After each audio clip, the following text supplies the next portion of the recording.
now the Passover and the Feast of Unleavened Bread were 2 days away, and the chief priests and the scribes were seeking how to arrest him covertly and kill him, for they were saying, "Not during the festival, otherwise there will be a riot of the people."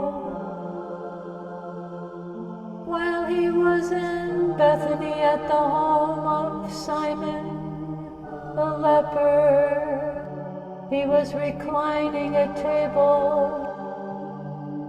and a woman came with an alabaster vial of very expensive perfume of pure nard. She broke the vial and poured out the perfume over his head. But there were some indignantly saying one to another, "Why has this perfume been wasted? For this perfume could have been sold for over 300 denarii, and the money given to the poor." And they were scolding her. But Jesus said, "Leave her alone. Why are you bothering her? She has done a good deed for me. For you always have the poor with you, and whenever you want, you can do good to them. But you do not always have me. She has done what she could. She has anointed my body beforehand for the burial. Truly I say to you, wherever the gospel is preached in the entire world, what this woman has done will also be told in memory of her." Then Judas Iscariot, who was one of the 12, went off to the chief priests in order to betray him to them. They were delighted when they heard this and promised to give him money. And he began seeking how to betray him at an opportune time.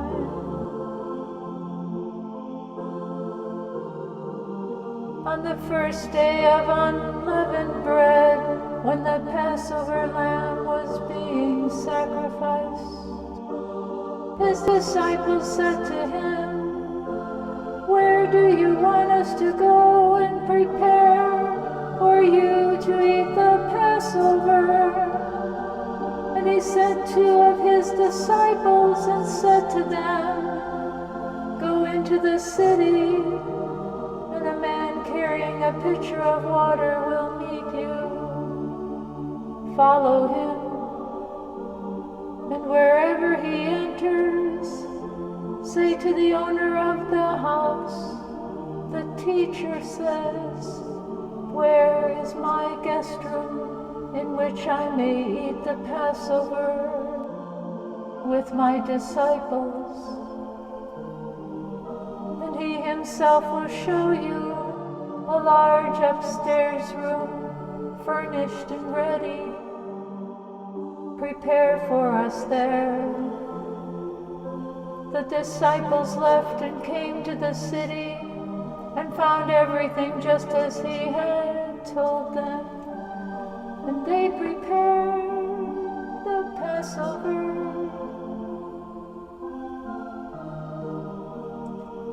When it was evening, he came with the 12, and as they were reclining at the table and eating, Jesus said, "Truly I say that one of you will betray me."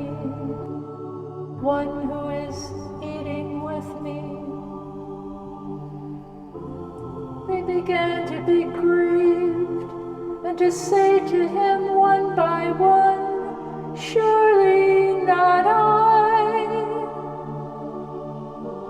But he said to them, "It is one of the 12, the one who dips bread with me in the bowl.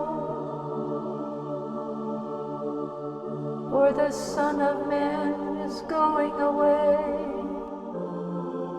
just as it is written about him.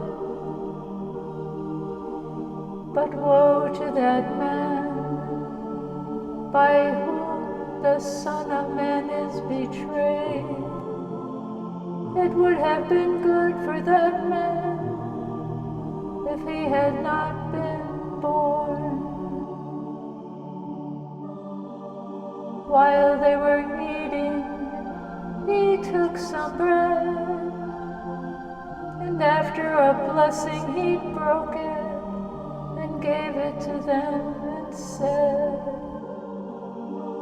"Take it, this is my body." And when he had taken a cup and given thanks, he gave it to them, and they all drank from it. And he said to them, "This is my blood of the covenant, which is being poured out for many. Truly I say to you, I will not drink of the fruit of the vine again until that day when I drink it new in the kingdom of God." And after singing a hymn, they went out to the Mount of Olives. And Jesus said to them, "You will all fall away, because it is written, I will strike the shepherd, and the sheep will be scattered. But after I am raised, I will go ahead of you to Galilee." But Peter said to him, "Even if they all fall away, yet I will not." And Jesus said to him, "Truly I say to you that this very night, before a rooster crows twice, you yourself will deny me 3 times." But Peter repeatedly said, insistently, "Even if I have to die with you, I will not deny you." And they were all saying the same thing as well. They came to a place named Gethsemane, and he said to his disciples, "Sit here until I have prayed."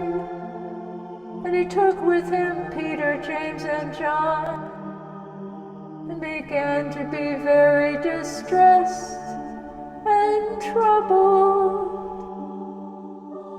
And he said to them, "My soul is deeply grieved to the point of death. Remain here and keep watch." And he went a little beyond them and fell to the ground and began praying that if it were possible, the hour might pass him by. And he was saying, "Abba, Father, all things are possible for you. Remove this cup from me.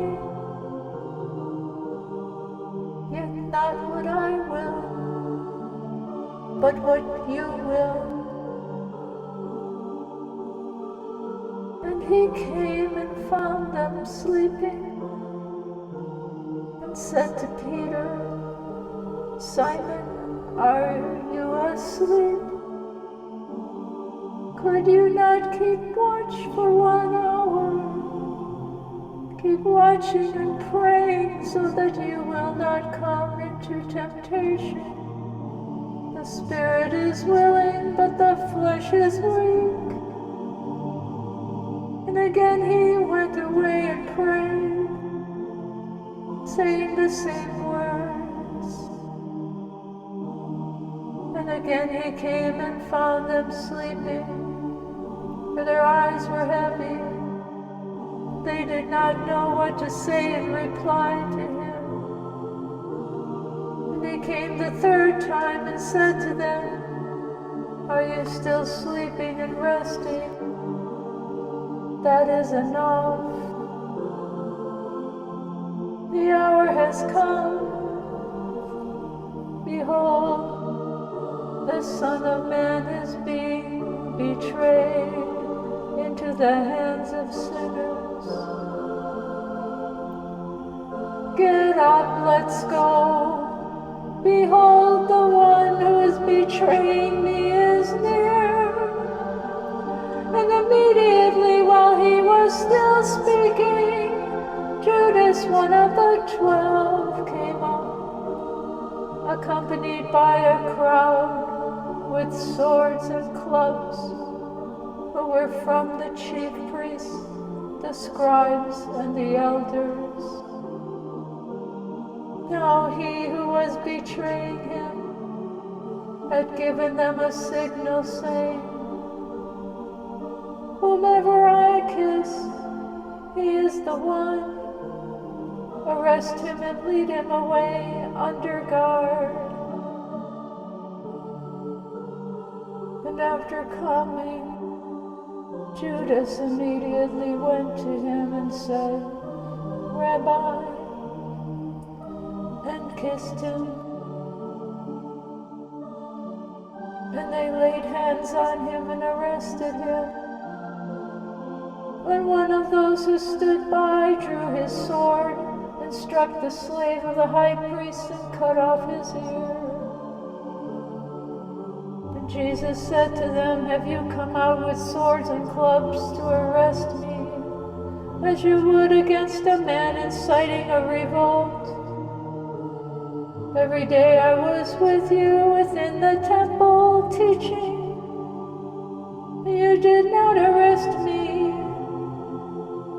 But this has taken place so that the scriptures will be fulfilled. And all his disciples left him and fled. A young man was following him, wearing nothing but a linen sheet over his naked body, and they seized him. But he pulled free of the linen sheet and escaped naked. They led Jesus away to the high priest, and all the chief priests, the elders and the scribes gathered together. And Peter had followed him at a distance, right into the courtyard of the high priest. And he was sitting with the officers and warming himself at the fire. Now the chief priests and the entire council were trying to obtain testimony against Jesus to put him to death, and they were not finding any, for many people were giving false testimony against him, and so their testimonies were not consistent. And then some stood up and began giving false testimony against him, saying, we heard him say, I will destroy this temple that was made by hands, and in 3 days I will build another made without hands. And not even in this respect was their testimony consistent. And when the high priest stood up and came forward and questioned Jesus, saying, "Do you not offer any answer for what these men are testifying against you?" But he kept silent and did not offer any answer. Again the high priest was questioning him and said to him, "Are you the Christ, the Son of the Blessed One?" And Jesus said, "I am, and you shall see the Son of Man sitting at the right hand of power and coming with the clouds of heaven."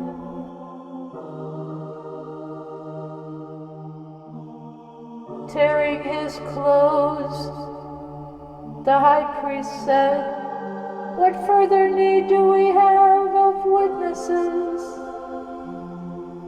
You have heard the blasphemy. How does it seem to you?" And they all condemned him as deserving of death. And some began to spit on him, and to blindfold him and beat him with their fists, and say to him, "Prophesy." Then the officers took custody of him and slapped him in the face. And while Peter was below in the courtyard, one of the slave women of the high priest came, and seeing Peter warming himself, she looked at him and said, "You were with Jesus the Nazarene as well." But he denied it, saying, "I neither know nor understand what you are talking about." And he went out onto the porch.